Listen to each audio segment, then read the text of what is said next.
Speaker at over 300 conferences and a former Quake 3 Arena and World of Warcraft pro player. We give you Fred Antunes, the CEO and Dreamshaper of RealFevr, a Portuguese SportsTech company for fantasy sports and blockchain NFTs. Excited, standing tall today as the board president of the Portuguese Blockchain and Cryptocurrencies Association. Fred, we're sure we we are really glad to have you over here, and we can't wait to hear all you have to share with us. So welcome from all of us here, and the Polkadot team. Blow us away, please. Fred, over to you. Hello. First of all, thank you very much for the invitation. Great pleasure to be here. Nice to meet you all, and Vivek, congratulations for the marvelous job that you are doing in Polkadot. I've heard the whole presentation, and I'm really looking forward to future developments. Regarding to RealFevr, we started the project in 2015, not exactly using blockchain technology or not even thinking about crypto economy. We just started a startup to bring a multi-billion-dollar business from United States, call it fantasy sports, to Europe, and specifically to implement it in the football world. So in the first 5 years, we did not invest anything in terms of high-end technology. We were a centralized platform based in Ruby on Rails. We deployed 2 mobile applications in App Store and Google Play. We reached around 1.2 million users just for playing fantasy sports. And fantasy sports, for those who do not know what is it, fantasy sports is just a football manager based in real data. So what you just choose a team of 15 players, and the player's performance in the field, in the live game, it will reflect in points, and those points, the one who gets more points will be the winner. So if you want to try out the application, we have it running. It is called RealFevr, and if you check your mobile App Store or Google Play, you can try it out. Well, then there was a huge challenge, which was after 5 years, we were not making that much money, because fantasy sports is really something very complicated to monetize, especially when you cannot use or implement money leaks. So money leaks is a business completely over-regulated in Europe, and without it, there is not that much solutions to monetize a platform, even with 1 million users, like the one we built. So with that said, last year, I just realized that the idea about NBA Top Shot was just fantastic. And what we did was to meet with multiple right holders in the football world. And let me share my screen also to take you like in a guided tour of our website. What happened was, okay, if they are doing this for basketball, and with the strong connections that we have in the football world, why can't we do this for football? And thinking about sports, football is much bigger and has a much bigger global distribution than basketball. So what we did was we secured more than 20 years of video rights, not only from the Portuguese National League, but from some other ones. And we just created our packs and our drops, and I'm going to share my screen. Basically, when you visit RealFevr, what you get is, first of all, Bruno Fernandes, one of the top world-class players in the world and one of the best in Premier League, plays in Manchester United. Bruno Fernandes is our official sponsor. And when you open our website, I would say the business model and the process is quite simple. So what we sell upfront is packs, and packs in Europe and United States, packs have been in the market for the last, I would say, 70 to 80 years. So even in my young age, I used to collect packs and stickers of multiple things, but also about football. And the idea was, when you open a pack, basically what you get is video moments, and video moments from the best goals, best defenses, best assists, tackles of quite a few of the best players in the world, football players, of course. And for example, if you go to top sales, I can show you, for example, Cristiano Ronaldo. In fact, we are the only ones in the world with official videos of Cristiano, which is a very good thing. And if you open the moment, basically what happens is you see the goal, and everything works 100% on chain. So we collect zero data of our users. We don't have any kind of login or any other thing. Everything is Web3 based. So what you have to do is just to connect your wallet, and you operate the whole Fever ecosystem with just your MetaMask or Trust Wallet if you want. Regarding to the visuals, something that sometimes we do not speak, but I want to speak about it. We tried really to bring a beautiful and delightful UI UX experience to our users.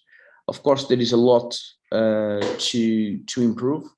There is a lot to move forward, but when you visit our websites and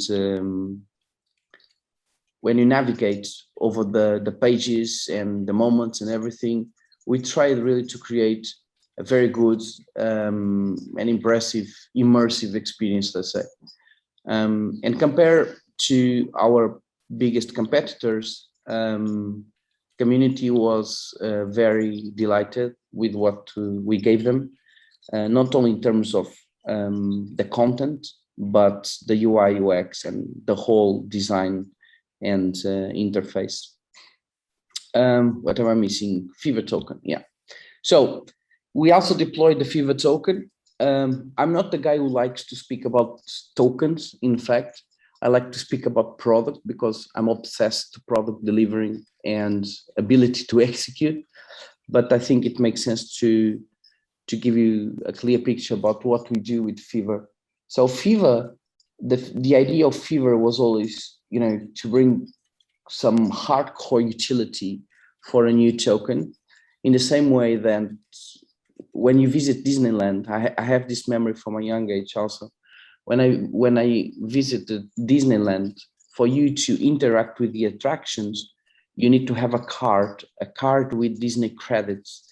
And you don't pay the attractions with euros, you interact with the attractions inside Disneyland with Disney credits.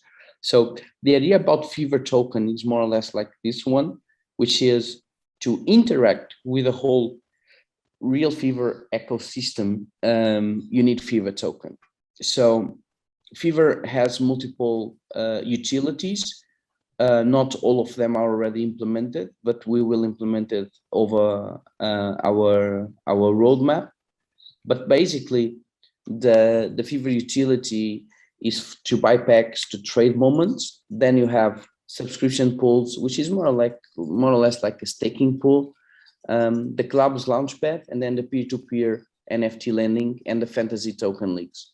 The fantasy token leagues is something that we are already developing. So it is one of the best ways, in fact, to corner the over-regulated money leagues market. And because of that, we are going to explore that possibility too. Also, eventually, we need to update this because now we are developing like a card game to our users to bring more utility to all of the NFTs. And of course, the card game is like a mixture between 3 different roles. Hearthstone, Magic the Gathering, and a bit of Gods Unchained. So we are all hardcore gamers in RealFevr, and personally myself too. So we will try to deliver not only a play-to-earn experience to our users, but more than that, we want to create something that will stimulate your addiction to play and to challenge your friends. And when you invite your friends, you will be proud of inviting them, because the game itself, not only the mechanics, but the visuals will be pretty much amazing. And it is what we are trying to do. For future developments, at this stage, we are dropping our second drop in the end of the month, probably in 30 of September. And the biggest highlight of that drop will be the first ever goal of Cristiano Ronaldo in his professional career. That one will be a unique. So I think it will be a very nice thing for you to eventually try out to have it. Do you have any questions? Yeah. Yep, a question specifically because I was working on something very similar myself. How are you, given that you're working with player-based NFTs, how are you managing the licensing around it? Because based on how legally, there's two things. You can't use the names and visual likeness of players in the NFTs, for example. How are you managing that in the fantasy games? In fact, we can manage everything because we have official licenses from the right holders. So, as I said, we are a 6 years old company of existence. And in the beginning, when we deployed our application, one of the first initial partnerships that we set up was with the Portuguese National Football League. After that, we became partners of the Portuguese Football Federation. And in our network, we have access to media broadcasters. And basically, it is with media broadcasters that I deal daily basis, not only in the business perspective, but in fact, more in a personal perspective. We are really, really close friends, I would say. And they are super engaged with what we are doing in RealFevr. So I know that in a lot of crypto projects, people try, to surf the wave using players' images and everything else. In fact, there is no one doing videos, because if they do videos, they are not dealing with individual players. They are dealing with superpower media companies. Yep. And it is that media companies that we deal with. So in terms of compliance, I would say RealFevr is one of the most bulletproof projects in the crypto space, for sure. Amazing. Thank you for that. Thank you.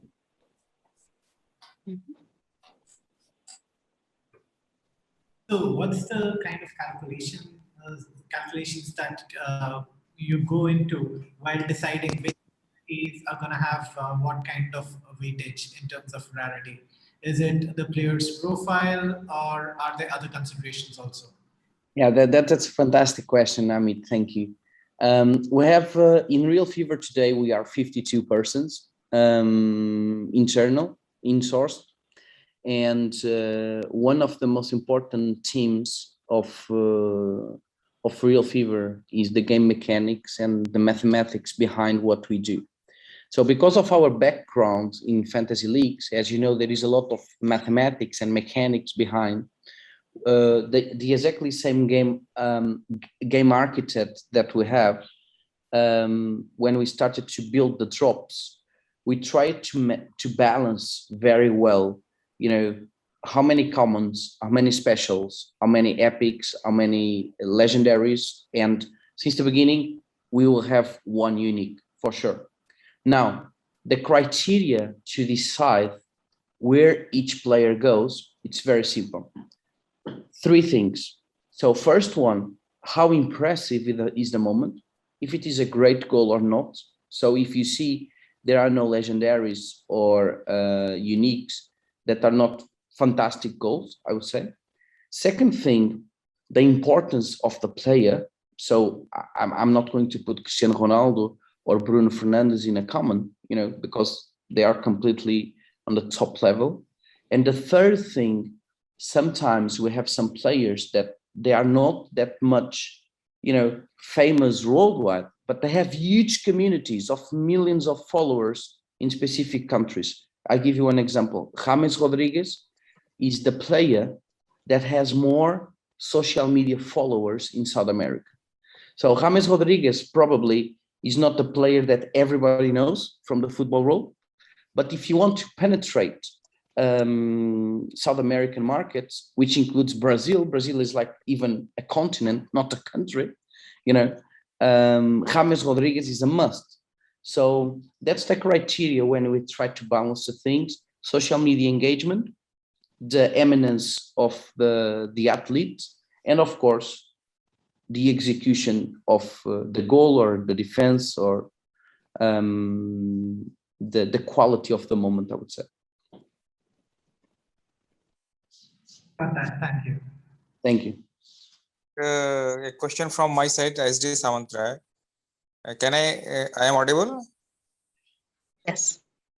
Yeah, actually, I joined late, so just wanted to know how this revenue is earned on this system, because I may be a little late to put this question, but still I have this query: how you generate money out of it? Okay, very simple. We generate money in two different revenue streams. First revenue stream, when we sell packs. So in our first drop, we sold in less than 4 minutes, $1 million in packs. And in 26 hours, everything was sold out with 1.6 million in revenue. The second one is from the marketplace fees. So if I share with you, let me just share it with you once again. So if you open, so we have the packs. 30th of September, you will be able to buy a pack if you want. So we have the packs. You make money from the packs, and also we make money from the marketplace. So every time you trade a moment in our marketplace, for example, let me open this one from Julio Cesar. Every time you trade a moment, there are two fees. First one, right holder's fee, royalty of 2%, and 2% of service fee of the marketplace. So everything that is traded here, we take 2% to ourselves, and the right holder takes also 2% for them. So we have a model where it's not a permanent recurring model, which are the packs, and then we have the monthly recurring revenue, or the daily recurring revenue, in fact, which is the marketplace fees. Okay, thank you. You're welcome. Hello, I have like a quick question. Since you guys have a license for this, so that's next gen. First of all, congratulations on that. If I am holding one of your NFT, does that give me royalty too? And the second thing is, like, even I'm a huge gamer. I like play to earn aspects of blockchain games. There's this one game I play where I can stake my NFTs to earn their native token. So like, since you guys have a token, do you guys plan to have like staking NFTs so that we can earn your native token? Yeah, this Yes. is the question. Thanks. Yes, one of the improvements that we are going to do, I'm going to share once again. One of the improvements that we are going to add to the marketplace in the My Collection section is in the collection side, you will have multiple challenges to achieve. So if you are the one who has all the commons or all the specials, all the epics, all the legendaries, all the unique, you will collect, you will be rewarded in tokens. And also, if you stake a certain amount of NFTs, you will be also being, rewarded for that. So the idea is not only to to create a direct staking option, but instead of that, the idea is to gamify the NFT staking.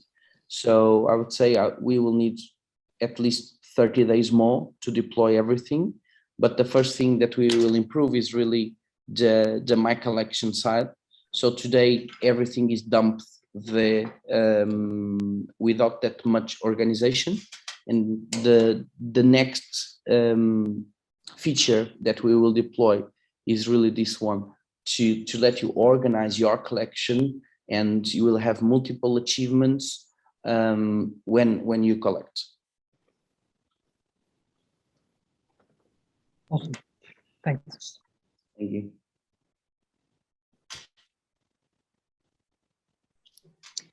Do we have any more questions for Fred?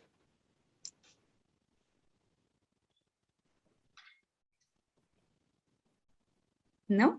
Okay, Fred, I can't believe and begin to tell you how exciting it all sounds, and at the same time, pretty intimidating too. Thank you for making it seem a little simpler than it actually seems. We are open to all queries, guys, especially in the NFT zone, and especially for Fred with us over here. Do get in touch and we'll get our lovely Fred to sort us out, right? And as hectic and as pushy that we may seem right now, let's hear it from our next blockchain leader. Thanks, Fred. It was really great having you around. And yeah, we'll definitely get in touch once we have people over here troubling us to trouble you further, right? Yeah. Thanks very much once again. Thank you for your time. Thanks, Fred. And we keep in touch. Thank you. Yes, absolutely. Sure, thank you. And welcome to the family over here. On behalf of the Polkadot India team, we wish RealFevr and everything that's in store, your entire team, the very best. You've built a fantastic product, and wishing you splendid success ahead. Any plans you have in India, please let us know. Yes. Thank you very much. We keep in touch. Thank you. Perfect. Thanks.